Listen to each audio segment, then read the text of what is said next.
Hello guys, it's Matt back here with another video, and I just wanted to point out, now this is my farm account on my restart.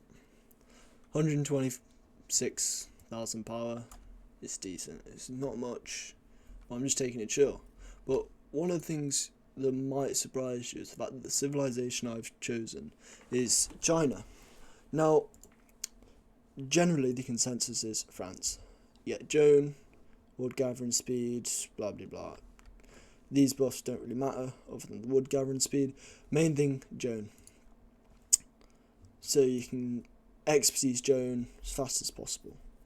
Now, if you're making a farm account and you're getting it to, I think it's City Hall 12, when you get the trading post, so you can start sending resources, then yeah, fine. But if your goal on your farm account is to get it all the way up to City Hall 17 for the 4 marches, or even 22 for 5 marches, then I really do think China is the best option. And in this video I'm just going to explain my sort of thought process. Now, the first thing is obviously you get Sun Tzu, and he's a great commander. Obviously not good at gathering, so you might be thinking, why am I on about that? Well, it all relies in this game mode here, Vengeance, or Path of Vengeance. Now, this game mode gives sculptures of other commanders, and if your starting civilization is China, you get Sun Tzu, you get Lancelot, you get Gozen, and you also get Boudica, and most importantly, Joan of Arc. Now look, this is my farm account. We've got a first skill to 411. Obviously, when I get to the point that I don't need to push Vengeance, I will reset her and I'll get this second skill, hopefully to 5, even by using the commander sculptures that I've put into Sun Tzu. And by pushing Vengeance as high as possible, you get more and more experience. So when you eventually sort of finish the Vengeance mode, or on day 5, you reset all of these commanders that you're using, and by that point you should be able to get 3 or 4 high level gatherers. I'm talking 4 level 27s and maybe some level 37 commanders, depending on how you're doing it. So that's a massive bonus. The experience puts you far ahead. Now, the second thing is the buffs of China. Building speed is the main one, 5%. Seems pretty small.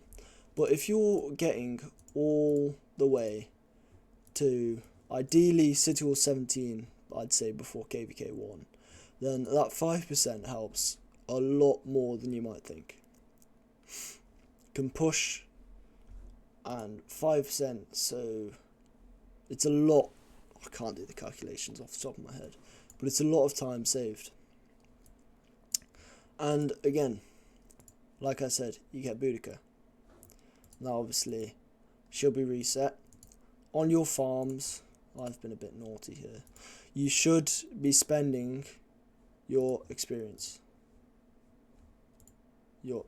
all of your AP, on barbarians.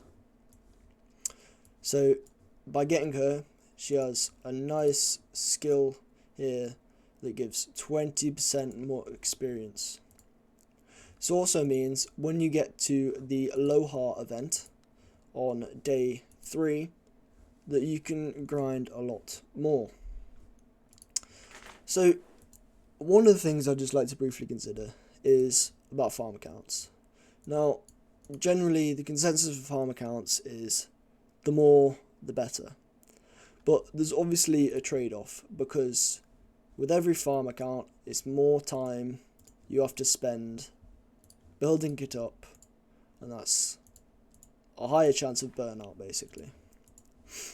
So by getting this account, building it up to City Hall 17 alongside my main in the first week, that means there's less of a role for me to do in the final kingdom. I can make 2 accounts in the final kingdom, get them to City Hall 12, and just sort of chill there for a while, having this strong account to support my main with rallies of barbarian forts and gathering with 4 marches. Now you might think, oh, why don't you just have 5 or so City Hall 12 farms? Because technically 5 City Hall 12 farms, you get 3 marches, that's 15 marches of gatherers you can send out. Whereas if you have 3 City Hall 17 farms, that's only 12 marches. And that is where I lead onto the point of filler accounts. Now, what a filler account is it's basically an account that in KVKs you unlock T4 on it, and at that point you can fill and reinforce flags. You're helping out your kingdom by doing this, and I personally believe that is the best way to build a farm account. Obviously KVK 1 you might not be able to unlock T4 on like 4 accounts, and you should be prioritizing your main, but come KVK 2 it's definitely a really viable option, and there's no real drawbacks other than the time spent invested. But if you get to City Hall 17, that's 4 marches of gathering. Now if you can't log on as many times a day, it's less to manage. So that is the trade-off. Do you want to push 1 account, get it to City, or 1 to 3 accounts, get them to City Hall 17, or do you want to spread and get accounts to only City Hall 12? Like I said, I think China, if you're going for City Hall 17, then 22 and unlocking T4, I think China is the way. Just because of the massive amount of buffs that you're getting. And Vengeance is OP. So yeah, short little video, and I rambled on, I went to and from points, but I just wanted to sort of express and highlight why I have picked China. This account will become a filler account and will be a high power farm that can support my kingdom. Thank you very much for watching. There's a link and some information about the project that I am currently a part of, Hogwarts project. We're a sleeper group, but there is a native group opening in, I believe, Kingdom 4043. So there's still time to join. All that information will be in the description. Don't forget to like, comment and subscribe. Thank you very much for watching, and bye.